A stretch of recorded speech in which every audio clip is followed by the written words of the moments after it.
In this video, I will be showing you how to upload photos on the Deepseek app. Let's get started. First, I open up my browser and head over to the Deepseek chat interface. Before uploading my photo, I need to make sure I switch from the default instant chat mode over to vision mode. I click the vision button situated right beside the expert tab. With vision mode activated, you will see the attachment icon light up on the right side of the message input bar. I hover my cursor over this paperclip icon, and the tooltip confirms that I can upload documents or images up to 50 megabytes each. I click on the paperclip icon to open up my local files.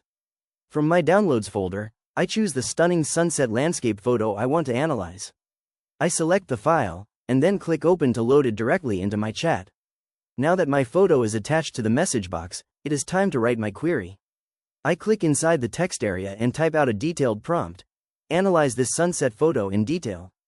Describe the colors of the sky, the lighting, the mood, the composition, and any interesting natural elements you notice.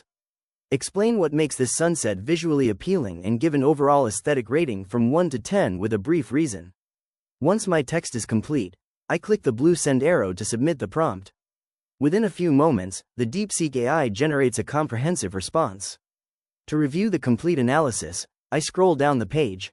I see sections covering the spectacular, vibrant gradient of the sky colors, the soft but intensely vibrant lighting, the majestic and serene mood, and the classic, highly effective composition. Further down, the AI notes interesting natural elements like the sea of clouds temperature inversion and provides a detailed breakdown of what makes it visually appealing. Finally, it gives the photo a near-perfect aesthetic rating of 9.5 out of 10. And that is exactly how you upload and analyze your photos on Deepseek. If you found this walkthrough helpful, please consider liking the video and subscribing for more quick tips and tutorials.